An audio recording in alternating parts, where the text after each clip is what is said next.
Welcome to this old firehouse. My name's Captain Mike Parr, and today we're going to do a smoke and carbon monoxide inspection. This is something you can do at home, and it is the inspection we do when people request a home sale certificate of compliance or a 26F inspection when they sell their house.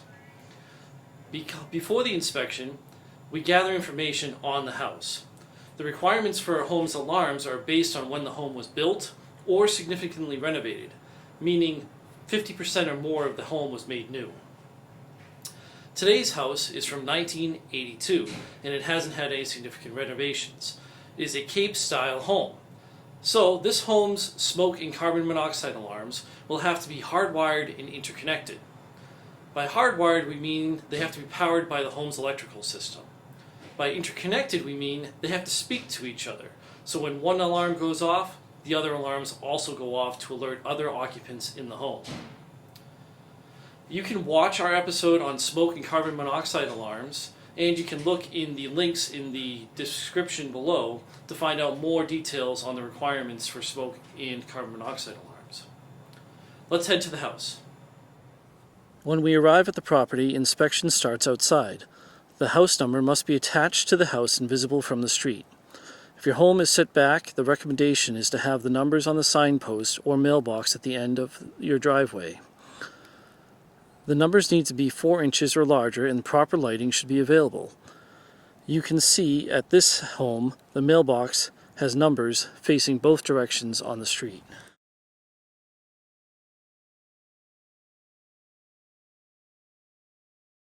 This home also has the proper sized number attached facing the street side of the house. This house would pass inspection and is going to help first responders show up to the right house quickly when an emergency is reported.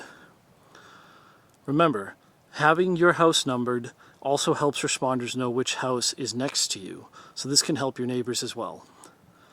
Next, we head inside and often like to start in the basement. Starting in the basement lets us normally see what types of alarms were originally installed or upgraded to, because the wiring is normally visible as basements are not always finished or have removable ceiling tiles. On each level we look for smoke and carbon monoxide alarms. Stairwells are key locations because you need smoke alarms at the base of the stairs. Here in the basement, we have a combination alarm at the base of the stairs. That means it can do smoke and carbon monoxide. You'll see this one has voice, which means it will say which alarm it is, and it has a P for photoelectric. When you remove the alarm, you can see it is hardwired for power, and it's interconnected with the other devices in the house. The date of manufacturer and the P for photoelectric is also listed on this device, as well as instructions saying what the device means when it goes off.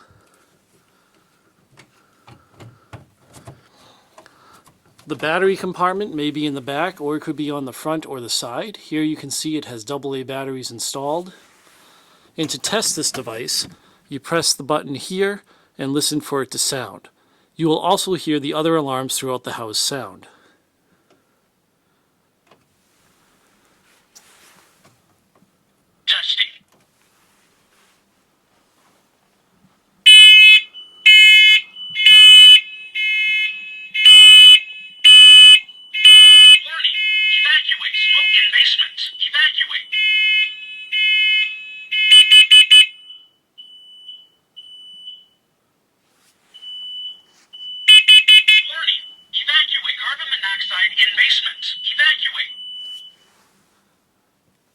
So you can see how this alarm triggered all the alarms upstairs. Carbon monoxide level was 0 ppm. So if you had smoke or carbon monoxide in the basement,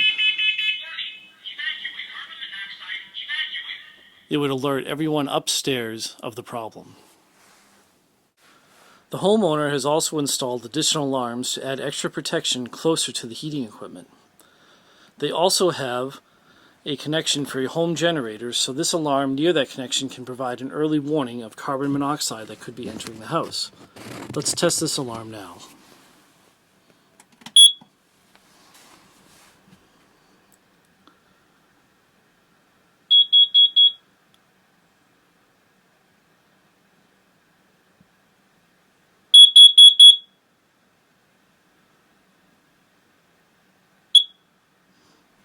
This alarm is only battery operated, and because it is above and beyond the requirement, that is allowed.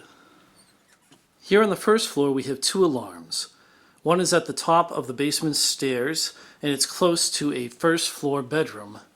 It needs to be within 10 feet.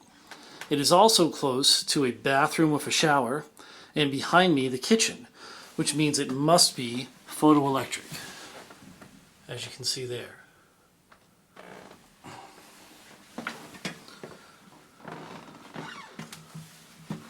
Let's take this alarm down and test it. On the back again, you can see photoelectric and the date of manufacturer.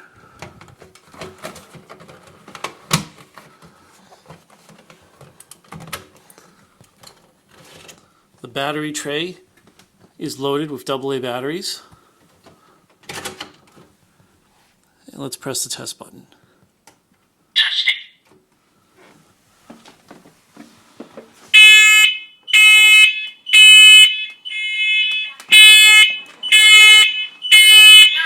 Evacuate, smoke, evacuate.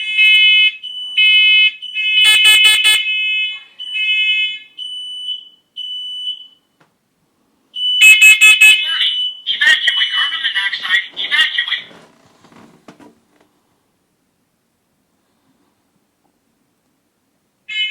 Highest carbon monoxide level was 0 ppm. The second alarm on this floor is at the bottom of the stairway again. This as well is a combination detector.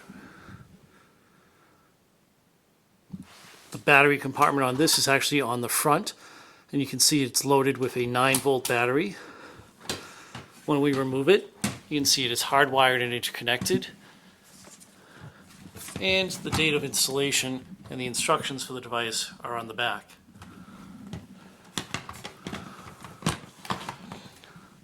Let's test this alarm.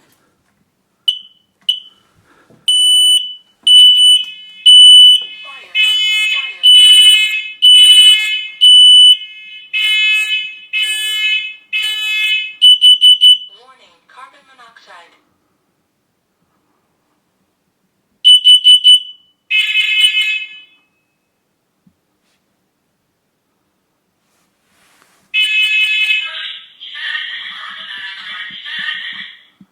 As you can hear, the alarm is interconnected to the other devices throughout the house. Upstairs, we find another photoelectric, hardwired, interconnected smoke and CO alarm. It covers this whole floor since it is within 10 feet of the bedroom doors, in front of me and behind me. It's also photoelectric since a bathroom with a shower is right here. At this point, the home is going to meet the requirements of the law. So let's test this alarm.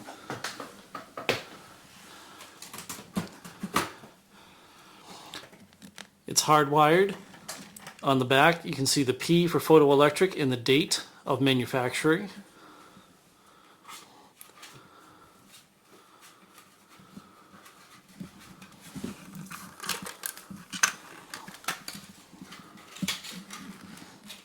Here are your batteries.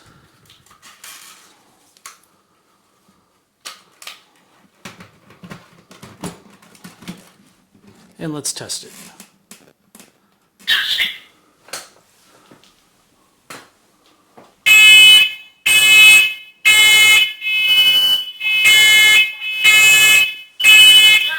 Evacuate, smoke, evacuate.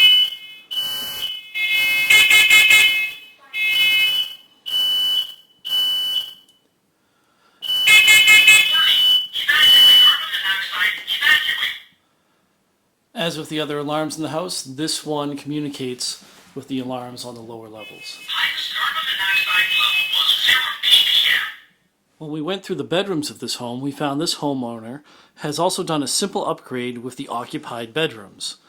While the code only required the single interconnected and hardwired alarms, the homeowner decided to add battery-operated smoke alarms inside the bedrooms. These battery-powered only smoke alarms have a 10-year sealed battery. As you can see, they pop right off. All the instructions are on the back of the alarm, including the date that it was manufactured. It'll be good for 10 years from that date. And then test it, you just press the center.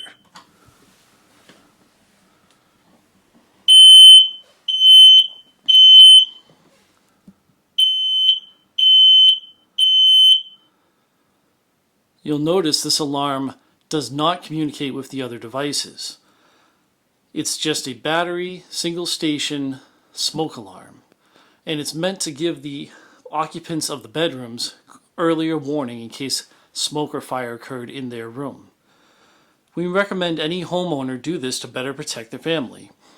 Combining smoke alarms inside bedrooms with closing bedroom doors before you sleep can lead to detecting smoke and fire faster and prevent it from spreading throughout the home. Another note for installation is that one of these battery-operated detectors that was added by the homeowner is in a room with a vaulted ceiling. Because of this, you want to make sure that the alarm is placed not at the top peak of the ceiling, but down a little bit lower, so when smoke hits the ceiling and mushrooms back down, the detector will definitely catch it. We hope you learned how best to inspect your smoke and carbon monoxide alarms and how to prepare your home for an inspection. Remember, change your batteries when you change your clocks, and consider the Close Before Your Doze campaign. Check the links in the description below for more information on all of these things. And if you'd like to have a firefighter come and inspect your home and check your smoke and carbon monoxide alarms, give the fire station a call. Until next time on This Old Firehouse, stay safe.